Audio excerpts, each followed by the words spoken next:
살리려는 자, 죽이려는 자라는 제목으로 말씀 전하도록 하겠습니다. 우리는 각자를 개인이라고 하죠. 개인. 한 명 한 명, 이주원 개인, 김한준 개인, 다 한 명 한 명은 다 우리를 개인이라고 합니다. 개인들이 모여서 2명 이상 되면 그것을 집단이라고 하죠. 그래서 2명이 모였건 4명이 모였건 100명이 모였건 다 집단입니다. 우리 청년부도 하나의 집단이다 라고 볼 수 있죠. 또 몇 명 모이진 않지만 우리가 같이 공부하는 친구들이 있다면 서너 명 모여도 그것도 집단이라고 할 수 있을 것입니다. 어저께 권구원 형제 리사이틀이 잘 끝났습니다. 다들 감동 많이 받으셨죠? 네. 다 기억 못하고 게임 전국 7위 이런 것만 기억하고 계시는 건 아니죠? 구원 형제의 음악 굉장히 아름다웠습니다. 그리고 하나님께 올려드리는 그 찬양이 굉장히 멋졌습니다. 그 가운데 현악 4중주가 등장했었죠. 4명이 함께 찬양했어요. 그것도 집단이죠. 또 구원 형제와 성은이 또 한 명의 첼리스트와 함께 이렇게 연주한 것도 집단이다라고 볼 수가 있겠죠. 비즈니스를 해도 구멍가게를 해도 그 안에서 일하는 사람들이 함께 집단을 이루고 또 구멍가게와 또 반대되는 저 삼성을 경영한다고 해도 그 수많은 사람들이 집단을 이루게 됩니다. 개인이 모여서 집단을 이룬다는 전제가 말하는 것은 각각의 개인들의 성향들이 모여서 한 성향을 이뤄내는 것을 집단이다라고 볼 수 있죠. 우리가 오케스트라를 한번 잘 생각해 봅시다. 오케스트라. 제 아무리 같은 오케스트라 연주단이 있다고 해도 어떤 지휘자가 그 연주하는 오케스트라를 맡는지에 따라서 그 연주하는 오케스트라의 색깔이 달라집니다. 똑같이 KBS 교향악단이 있다 그래도 그 지휘자가 정명훈 씨가 왔는지 혹은 카라얀이 살아서 돌아왔는지 혹은 어느 중고등학교의 음악 선생님이 와서 지휘를 한다든지 음악 선생님을 비하하는 것은 아니지만 정명훈 씨나 카라얀보다는 유명치 않겠죠. 누가 와서 지휘를 하든지 결국 그 집단이 가지고 있는 성향은 변화되게 되어 있습니다. 얼마나 짜임새 있게 연주를 해나가는가, 또 그 지휘자가 가지고 있는 음악적인 색깔을 잘 흡수해서 또 그 성향에 맞는 음악을 만들어낼 것인가, 여러 가지 오케스트라도 그 한 지휘자에 따라서 그 집단의 색깔이 변하곤 하는 것입니다. 그렇다면요, 오케스트라는요 화합을 하는데, 화합을 해서 한 곡을 연주해내는데 그 화합하는 이유는 무엇일까요?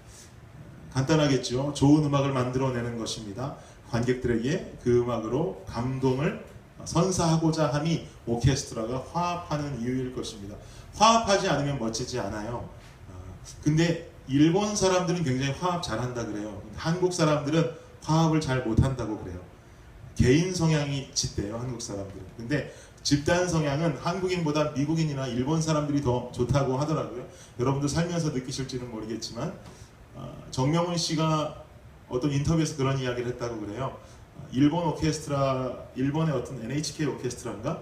거기를 지휘하고 그 다음 공연에서 한국 오케스트라를 지휘하고 한 월간지에서 그 사람을 인터뷰했는데 정명훈 씨가 한국말이 좀 서투르잖아요.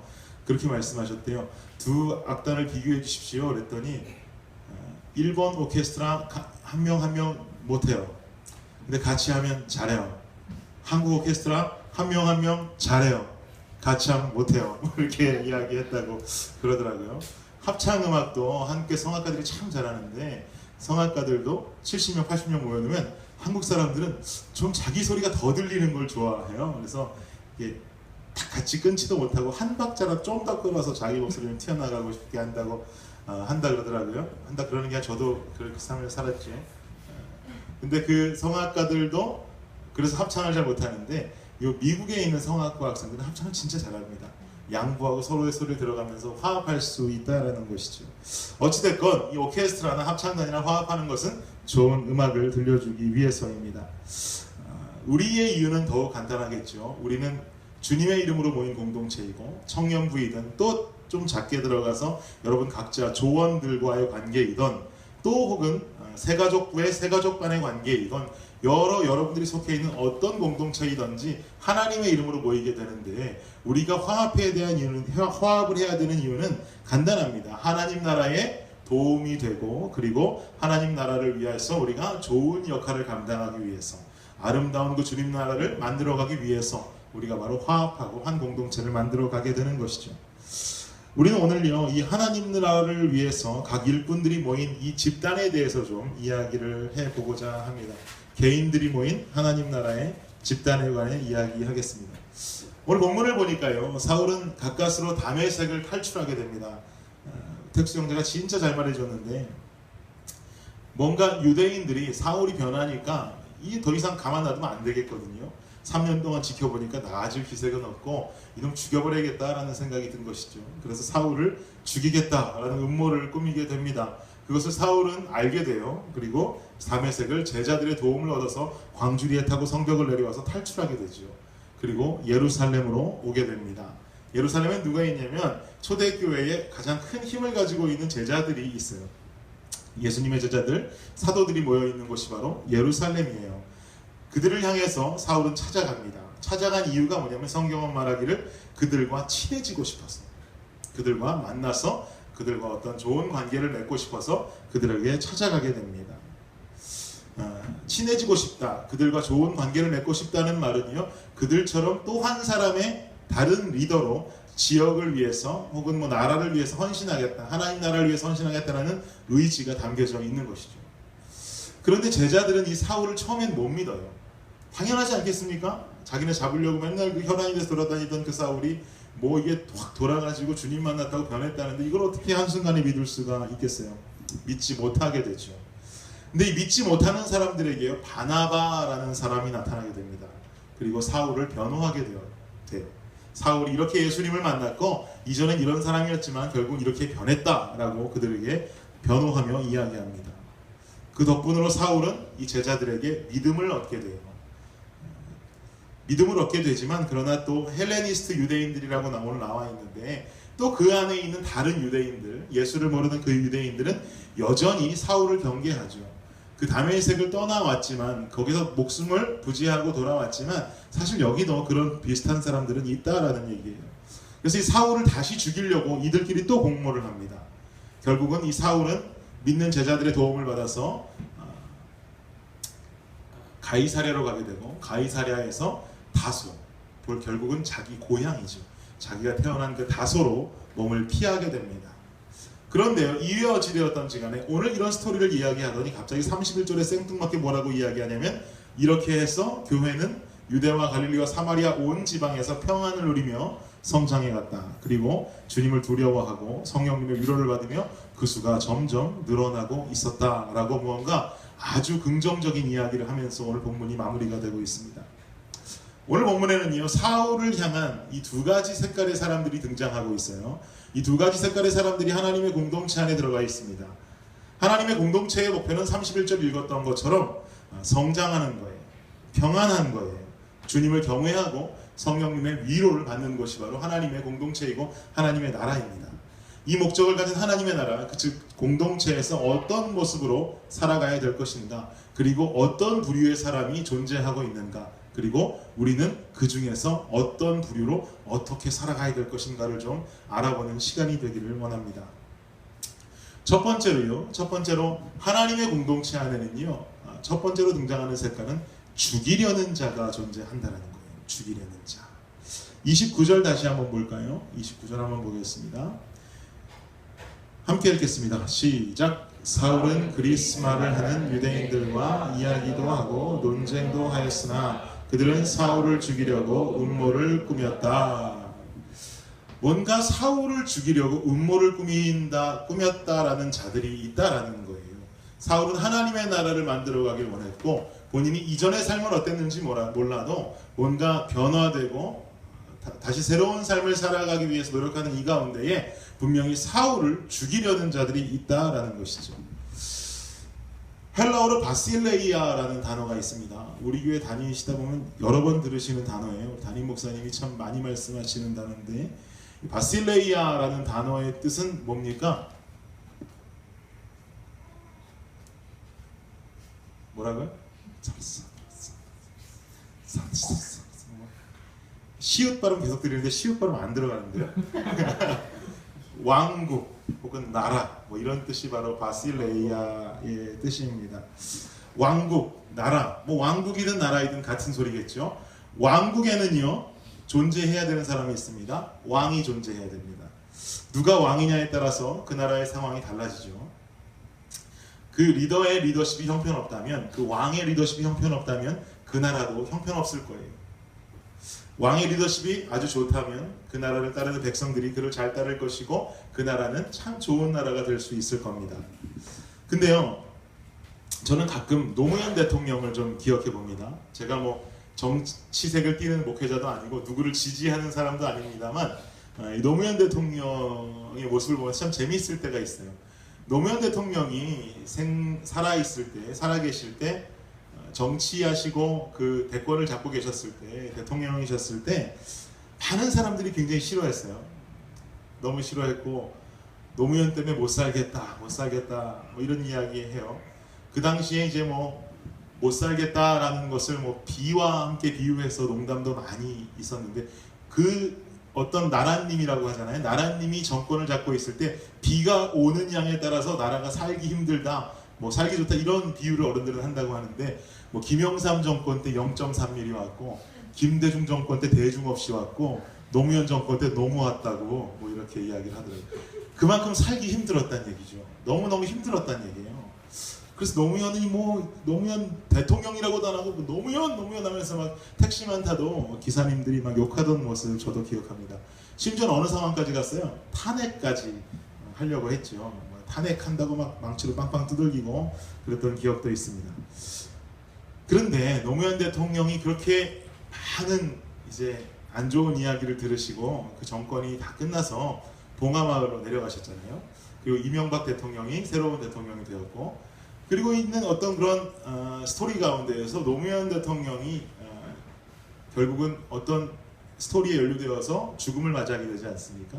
자살을 하셨는데, 결국은 노 대통령이 죽고 난 뒤에는 그 분위기가 굉장히 그를 추모하는 분위기로 흘러가는 거예요. 그리고 분명히 많은 한국 사람들이 그를 욕했던 걸 제가 기억하는데, 역시 노무현이었다는 등 뭐 유튜브 채널만 열면 뭐 노무현 대통령 뭐 보고 싶습니다, 뭐 그립습니다, 봉하마을에서 우는 사람은 천진 거예요. 심지어는 그 정권 때는 뭐 그 노무현 대통령을 지지하던 노사모도 등을 돌렸다 뭐 이런 이야기도 있었는데, 그건 다 어디 가는 데 온데 가는 데 없어지고 노무현 대통령을 추모하는 물결을 보면서 참 재미있다라는 생각을 했습니다. 아마도 그 노 대통령은 좀 시간을 지나서 그의 리더십을 인정받았던 것 같습니다. 미국도 요즘 대선을 준비하고 있죠. 그리고 뭐 힐러리다, 트럼프다 이야기 많은 사람들이 나와서 이야기하고 있는데, 누가 낫네, 제가 나쁘네 하면서 이야기합니다. 그런데요, 제가 느끼는 것은 인간은 완벽할 수 없어요. 인간은 완벽할 수 없기 때문에 인간이 통치하는 한 나라는 완벽한 나라가 될 수 없어요. 그 인간이 죽고 나서 노무현 대통령처럼 좋은 이야기, 그를 보고 싶다고 이야기하고 그가 그립다고 이야기할 수 있을지 몰라도 그의 정권 때는 수많은 사람들이 그에게 손가락질을 했듯이, 아무리 좋은 대통령이라고 해도 모두가 좋아하고 모두가 그의 어떤 정책들을 좋아할 수는 없어요. 제 아무리 링컨 대통령이었다 할지라도 그에게는 분명히 안티가 있었을 거예요. 그리고 분명히 싫어하는 사람들이 있었을 거예요. 인간은 완벽하지 못합니다. 그래서 인간이 통치하는 나라는 완벽한 행복을 주는 것은 존재할 수 없는 것이 정답입니다. 바실레이아라고 제가 말씀드렸는데, 바실레이아 투 테오라고 이야기하면 이것을 해석하면 뭐라고 하냐면 하나님의 나라다라고 이야기할 수 있습니다. 테오가 하나님이니까요. 하나님의 나라는요, 하나님이 왕 되신 나라예요. 하나님은 실수가 없는 분이죠. 하나님은 완전한 분입니다. 하나님은 창조주이시고 조물주이세요. 하나님이 왕 되시는 나라가 인간들이 그토록 원하는 완전한 나라가 될 수 있음에 가깝죠. 그게 바로 우리가 살아가는 세상 가운데에서도 누구나 다 만족할 수 있는 결과를 얻을 수 있는 최고의 방법이다라는 거예요. 바실레이아의 의미, 결국은 하나님이 왕 되신 것, 바실레이아 투 테오 이랬는데, 하나님이 왕 되신 그 나라, 그곳이 바로 가장 행복한 것이고 누구나 다 만족할 수 있는 나라다. 이것이 의미라면 이 바실레이아는 죽어서 이루어지는 천국만 의미하는 것이 아니다라는 것이죠. 이 바실레이아는 삶 가운데에서 하나님이 왕 되심을 인정하는 거예요. 주님이 왕 되시는 것을 인정할 때 나의 왕이 주님입니다, 나의 주권자가 하나님입니다. 내가 내 멋대로 살지 않고 주님 뜻대로 살겠습니다. 주님 가라시면 내가 가겠고 멈추라시면 멈추겠습니다. 주님 뜻이 무엇인가요? 내가 여기서 왼쪽입니까? 오른쪽입니까? 내가 여기서 무엇을 해야겠습니까? 어떤 이런 나의 삶 가운데에서 진정 주인된 분을 하나님으로 모시고 살아갈 때 야 비로소 여러분이 살고 있는 이 땅이 바로 세상이나 할지라도 그 땅 가운데에서 우리는 천국 곧 바실레이아 토테오의 삶을 살 수가 있다라는 것이죠. 우리가 속한 공동체는요, 작은 청년부이건 규모 있는 주님의 교회 전체이건 또 나아가 어스틴에서 만들어내는 어떤 주님의 이름으로 모인 것인건 할 것 없이 모두가 다 바실레이아 투테오가 되어야 됩니다. 하나님의 이름으로 모이고 하나님이 왕 되시는 집단으로 되어져야만 합니다. 그래야 그것이 가장 완전한 나라가 되는 거예요. 그런데 오늘 본문에 나오듯이 하나님의 나라를 향한 공격이 존재한다라는 것이죠. 하나님의 이름으로 모이고 하나님이 왕 되시는 것을 인정하지 못하고 이 나라를 부시려는, 이 나라를 죽이려는 세력이 반드시 존재하고 있다는 거예요. 오늘 본문에는 그리스의 유대인들이라고 이야기하고 있죠. 뭔가 하나님이 왕 되시는 것을 인정 못하겠다, 그것을 부셔버리겠다, 그것을 죽여버리겠다라는 것은 당연히 그 세력은 하나님의 반대된 세력이다라고 우리가 의심할 수 있겠죠. 바로 그것은 사단이 원하는 세상이다라는 거예요. 사단은 분열을 원해요. 그리고 그리스도가 왕 되신 집단을 싫어합니다. 그러니까 당연히 사단의 공격은 있을 수밖에 없는 것이죠. 그게 없을 수는 없어요. 당연히 있어야 돼요. 그만큼 그 공동체가, 그 집단이 하나님의 나라로 가까이 가고 있다는 뜻이에요. 미쳐 돌아버리겠는 거예요. 사단이 봤을 때 이 공동체의 모습, 이 집단의 모습이 정말 하나님의 뜻대로 되어지고 지금 잘 되어가고 있는 그 모습이 싫기 때문에 사단은 공격할 수 있는 거예요. 초대교회를 공격하는 무리도 바로 사단의 움직임입니다. 그만큼 초대교회가 잘 진행되고 있다는 것이죠. 건강하게 세워져 가고 있는 거예요. 그러니까 사단이 움직이기 시작합니다. 심지어 사울이라는 자, 어찌 보면 사단의 앞잡이라고도 생각할 수 있는 그 사울이라고 하는 자도 이제 회심해서 그리스도인으로 돌아섰단 말이에요. 그러니 얼마나 예수 그리스도에 반대되는 세력들이 움직이기 시작했냐 우리가 상상해 볼 수가 있는 것이죠. 초대교회는요, 예수의 이름이 반석되어져서 세워진 교회입니다. 즉 바실레이아예요. 우리가 그것을 생각해야만 합니다. 열매한테 있어서 불과 3개월 전까지만 해도요, 우리 가정은 열매에게 바실레이아였습니다. 원하는 건 뭐든지 들어줄 수 있죠. 아빠든 엄마든 삼촌이든 이모든 주위 목사님이든 어느 누구든 할 것 없이 다 열매 본인 소유였습니다. 그런데 3달 전쯤 그 판도가 달라지기 시작했어요. 마음이가 태어났다라는 사실이죠. 자기 엄마인 줄 알았던 엄마는 생판 자기가 처음 보는 꼬마를 안고 있다라는 사실이 굉장히 얘한테 충격적인 거죠. 생판 처음 보는 저 꼬마에 걔를 아빠가 안고 뽀뽀해주면서 아이고 내 새끼 하고 있는 게 짜증나는 거죠. 삼촌 이모들도 교회 오면 다 자기한테 달려왔는데 어느 순간인가 유모차에 가서 이렇게 그 생판 처음 보는 애를 쳐다보고 있더라는 거예요. 짜증나죠. 열매에게 다른 세상이 열린 거예요. 독차지하던 사랑을 나눠 가져야 되는 거예요. 결국 열매는 어떻게 했을까요? 마음이에게 짓눌려서 마음이에게 그 사랑을 양보했을까요? 아니요. 여기서 열매가 살기 위한 몸부림이 펼쳐집니다. 마음을 물어버립니다. 자고 있으면 가서 발을 만지는 것 같아서 아우 참 동생을 사랑하는구나 하는 마음이 들자마자 이렇게 물어버립니다. 너무 세게 깨물어서 마음이 발에 열매 이빨 자국이 난 적도 있어요. 깜짝 놀랐어요. 엄마가 없을 때는요, 달려갑니다. 달려가서 뭘 하나 봤더니 멈추질 않고 그대로 그 속도 그대로 마음이를 덮쳐버립니다. 소파에 마음이를 잠시 누워놓으면 자기도 소파에 올라가서 방방 뜁니다. 자기 좋아서 뛰는 줄 알았더니 뛰다가 갑자기 방향을 바꿔서 마음이를 덮쳐버립니다. 그리고 또 마음이가 뭐 이렇게 시태한테 뭐라고 했으면 가서 마음이를 빡 때려버리기도 합니다. 애는 저렇게 한 2, 3개월 된 애는요, 발버둥을 쳐요. 울면서 발버둥을 이렇게 울죠. 애가 우는데 이렇게 우는 애는 없죠. 발버둥을 다 치는데 얘가 막 발버둥을 치다 보니까 옆에 열매가 누워있다가 발버둥 치는 거에 지가 탁 한 대 맞았단 말이에요. 갑자기 참 어디서 그런 말을 그런지 모르겠는데 마음이가 나 때렸어. 그랬더니 딱 마음을 때리는 거야. 열매가 마음이가 너 때린 거 아니야. 마음이가 이렇게 발버둥 칠 수 있어. 애기는 원래 그런 거야 해도 열매는 알아듣지 못해요. 마음이가 상당히 불쌍합니다. 그렇지만 어쩌겠습니까? 원래 주인의 영역 확보하는 행동이에요. 여러분, 근데요, 우린 지금 굉장히 웃고 있지만, 저도 굉장히 웃고 있지만 이 모습 보면서 우리가 느껴야 되는 건 우리에게 이 자세가 필요해요. 사단이요, 우리가 누리고 있는 바실레이아를 침범하려고 한단 말이에요. 뭔가 내가 지금 온전히 하나님을 바라보고 살았는데 얘가 들어오더니 아니라고 막 하면서 지금 막 설레발을 치고 있는 거예요. 그거 아니라고, 그 사람 왕 아니라고, 너 잘못 생각하는 거라고, 여러 가지 세상의 어떤 가진 뭐 좋은 것들을 갖다 주면서 얘가 왕이라고, 너 이게 왕이야, 이게 왕이야, 그 왕이 너한테 해준 게 뭐가 있어, 이게 왕이, 막 방해하기 시작한단 말이죠. 정신 차려야 돼요, 여러분. 그랬을 때 우리는 어떻게 해야 됩니까? 아 그래? 어서 오세요. 왕 아니야? 잘못 알고 살았네. 이게 아니라고요. 이렇게 깨물어 버려야 되는 거예요. 하나님의 이름으로 깨물어 버려야 되는 거예요.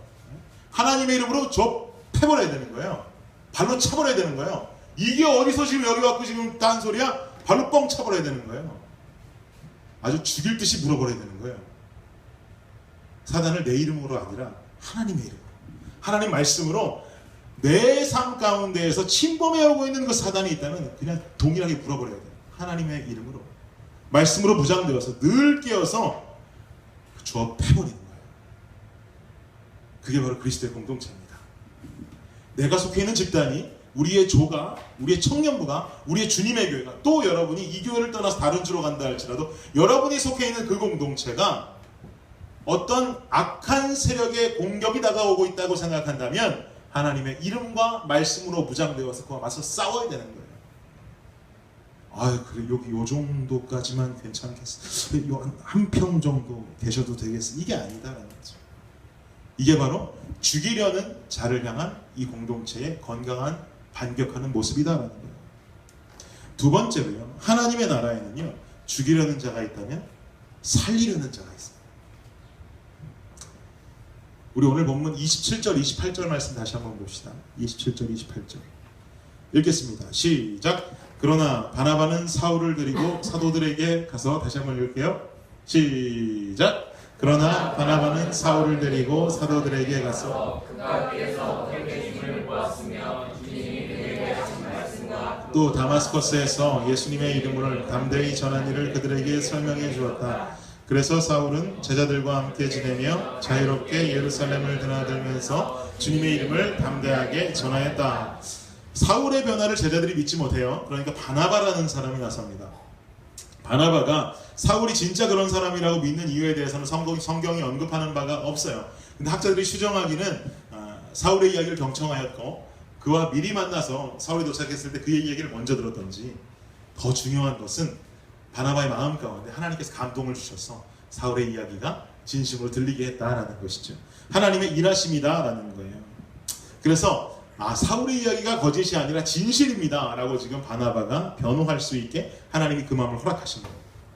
그래서 결국은 사장될 수도 있는 그 사울이에요. 어쩌면 그냥 인간들의 마음이라면 그냥 몰매를 맞아 죽여버릴 수도 있는 상황이에요. 근데 그 사장될 수 있었던 사울을 공동체 안으로 끌고 들어온 장본인이 바로 바나바가 되고 있는 거예요. 그리고는 그로 인해서 제자들과 사울이 교제하게 합니다. 결국은 사도가 되게 하고, 나아가서 바나바를 통해서 인정받은 사울은 우리가 알다시피 이방인 선교에 가장 큰 역할을 감당하는 최고의 사도가 되게 되어 있습니다. 이 말은요, 즉 바실레이아 투데오를 결국은 더욱 견고하게 만드는 자의 행동이다라는 것이죠. 이것이 그리스도의 공동체가 가져야 될 중요한 자세다라는 거예요. 바실레이아 투데오를 무너뜨리는 삶이 아니라 세워가는 삶, 살리는 삶을 살아야 된다라는 것이죠. 그렇다면 과연 바나바는 어떤 삶을 살았기에 사울이 그 하나님의 사람됨을 알아보고 제자들에게 중재자의 역할을 감당할 수 있었는가? 사울은 과연 어떤 사람이었길래 그렇게 사울을 알아볼 수가 있었을까? 우리는 궁금해지기 시작합니다. 이 바나바라는 사람, 어떤 사람이었을까요? 여러분들 기억 속에 이 이름이 있을 수도 있습니다. 제가 설교했거든요. 사도행전 4장 말씀 제가 준비했는데요. 4장 36절, 37절 말씀 아마 있을 거예요. 2번 뒤에 있을 겁니다.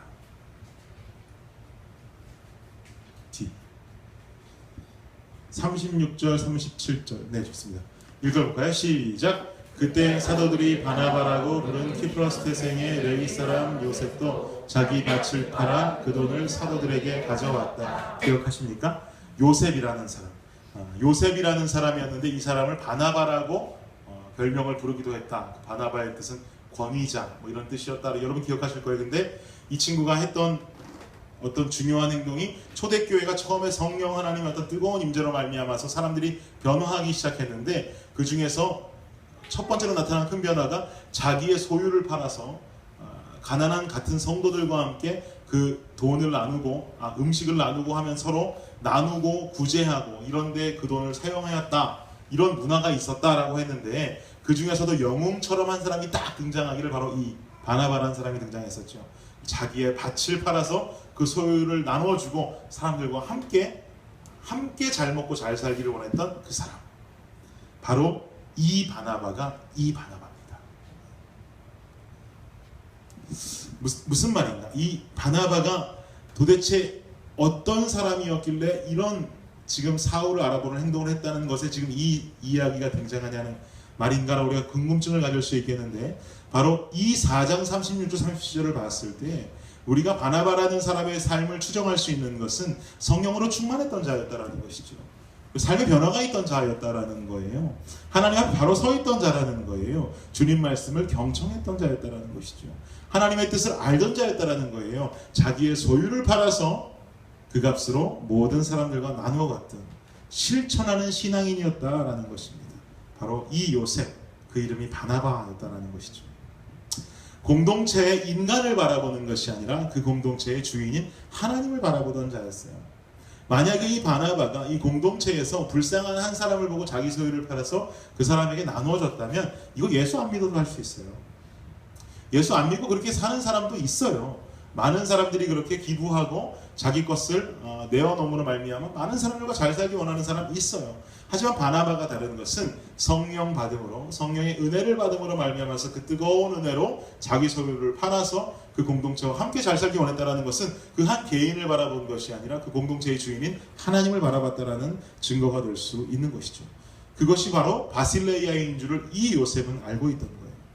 바나바가 사울을 살리고 제자들에게 이 사울을 변호하면서 나온 것입니다. 영적으로 깨어있지 않으면 이것이 하나님의 일하심인지 사단의 일함인지 알 수 없죠. 바나바와 같이 믿음에 깨어있고 하나님의 나라를 소망하는 마음이 큰 자, 바로 우리가 이런 사람이 되어야 된다는 것입니다. 바나바가 했던 이 하나님의 나라를 살리는 행동은요, 결국은 어떤 결말을 맞이하게 되는 거 아니? 31절 말씀에 말하기를 이렇게 해서 교회는 유대와 갈릴리와 사마리아 온 지방에서 평안을 누리며 성장해 갔다. 그리고 주님을 두려워하고 성령님의 위로를 받으며 그 수가 점점 더 늘어가고 있었다라고 말합니다. 하나님 나라의 복음은 날로 성장하고 하나님의 믿는 자들의 수가 늘어나야 합니다. 다시 말하면 바실레이아 투테오의 삶이 더 그 나라가 견고하게 되어야 된다는 것이죠. 정말 주님께로 가까이 가는 그 삶이 더욱 견고해져야 되고 더 강해져야 된다는 거예요. 그래야 그리스도의 공동체가 더 주님 뜻에 합한 하나님 보시기에 기쁨이 되는 공동체가 될 수 있더라라는 것입니다. 이 바나바처럼 죽이려는 자가 아니라 살리려는 자의 삶으로 공동체 안에 살아갈 수 있어야 된다는 거예요. 두 가지를 말씀드렸어요. 공동체 안에 죽이려는 자가 있다. 반대로 살리려는 자가 있다. 결론을 맺으면서 여러분께 묻고 싶습니다. 여러분은 어떤 삶을 살고 있습니까? 죽이려는 자? 살리려는 자?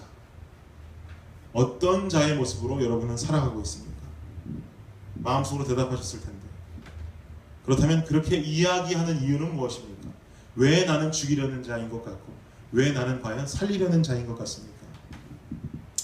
우리가 속한 공동체에서 살리려는 자의 특징은요, 그 공동체가 하나님 주인된 바실레이아로 더욱 견고하게 만들어 갈 수 있도록 노력하는 것입니다. 그리고 그 결과가 점점 더 견고함으로 나타날 수 있어야 합니다. 그것이 바로 살리려는 자들의 특징입니다. 공동체가 흔들리면 살리려는 자들보다는 죽이려는 자들의 움직임이 더욱 커집니다. 그러나 하나님께서는 이 기회를 사용하셔서 살리려는 자들이 더욱 힘내기를 원하십니다. 그리고 죽어가고 있는 그 집단 가운데에서 더 더 그 집단이 견고하게 더 살아나기를 원하십니다. 그 고난을 넘어서서 또 고난을 넘어서고 살리려는 자들이 풍부한 서로가 서로를 사랑하는 믿음의 공동체로 만들어가기 원하신다라는 것이죠. 제가 대학 다닐 때 우리 성악과 분위기 진짜 참 좋았습니다. 뭐 다른 학교는 굉장히 집합도 많고 때리기도 많이 했다는데 우리 학교는 있긴 있었지만 그런 편까지는 아니었어요. 참 분위기 좋고 저 학교는 뭐 선후배 간의 관계도 좋고 이런 이야기들이 있었습니다. 그런데요, 어느 날 갑자기 재미있었던 사건이, 재미있다고 표현하면 좀 그러네요. 어떤 한 여학생을 놓고 연습실 벽에 그 여학생을 음해하는 어떤 욕이 쓰이기 시작했어요. 그럴 수 있죠. 뭐 이은미 바보 이렇게 쓸 수 있어요. 그죠? 하지만 그 레벨을 넘어서서 너무 한 여성을 음해하는 어떤 잘못된 글들이 막 써지더라는 거예요. 처음에 웃고 넘겼어요, 다들. 근데 그게 점점 더 커지는 거예요. 그리고 연습실에 하나만 그런 줄 알았는데 2개, 3개, 5개, 6개 막 발견되는 거예요. 그러더니 결국은 얘 사물함에 매일 편지가 붙습니다. 빨간 색깔 글씨로 너를 죽이겠다. 너를 뭐 심지어는 막 토막내겠다. 엄청나게 잘못된 글들이 막 편지로 오는 거예요. 그것도 그러다 말 줄 알았거든요. 근데 그게 매일매일 계속되는 거예요. 한참 동안. 이거 더 이상 이렇게 두고만 볼 수 없다라고 생각을 하고 집합을 걸어야겠다라는 판단을 하고 집합을 걸려는 찰나에 그 정도까지인 줄은 몰랐는데 이 여학생 장본인이 정신병원에 입원을 했습니다. 이 너무 과도한 스트레스를 받은 거죠. 굉장히 심했으니까요. 당시에 과 조교였는데 과 조교면 얼마나 과에 그 책임이 있습니다. 가서 병문안도 하고 어머니도 만나고 했는데 알고 보니까 이 여학생 사물함뿐만이 아니라 집 앞에도 편지가 붙어있고 이게 난리가 나요. 마침 이 스토커도 이런 스토커가 없는 거죠. 그래서 제가 너무 화가 나서 성악과 학생들을 다 모았습니다. 다 모아서 누구냐 나와라 이거죠. 비겁하게 하지 말고 나와라. 끝끝내 기합을 주고 난리를 쳤는데도 안 나오더라고요. 심증이 가는 친구는 한 사람 있었는데 끝끝내 그 친구가 나오질 않았어요. 그리고 그 집합이 걸린 그 다음 날도 또 그 집 앞에 편지를 갖다 놓고 왔어요. 참 분위기 좋았거든요, 우리 성악가가.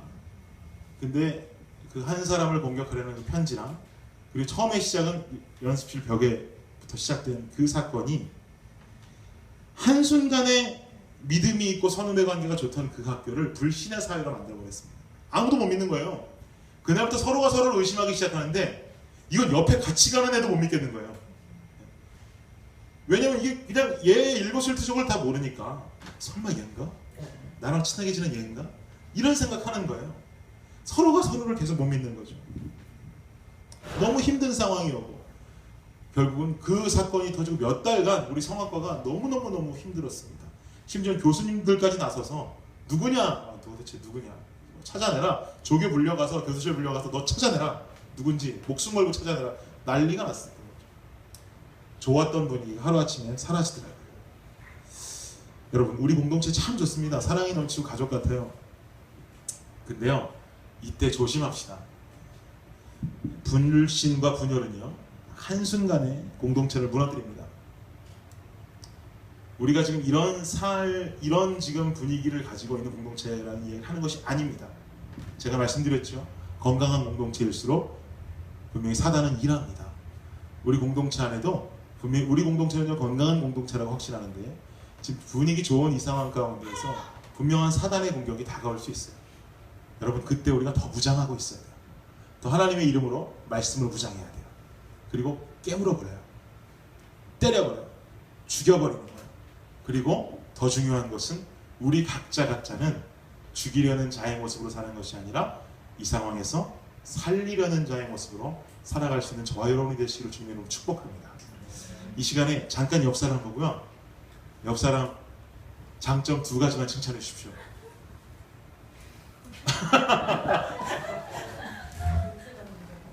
진심으로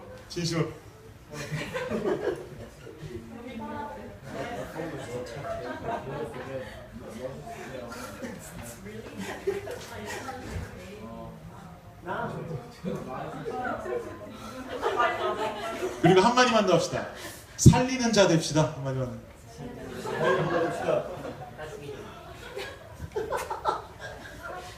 여러분, 살리는 자가 됩시다.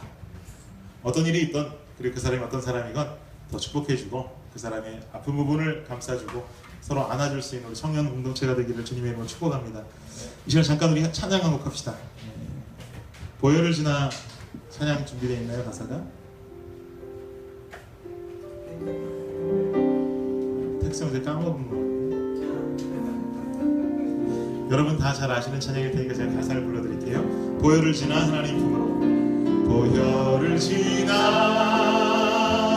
하나님 품으로. 보혈을 지나, 보혈을 지나 아버지 품으로. 보혈을 지나 하나님 품으로, 하나님 품으로 한 걸음씩 나가네. 우리 다시 한번 보혈을 지나 하나님 품으로.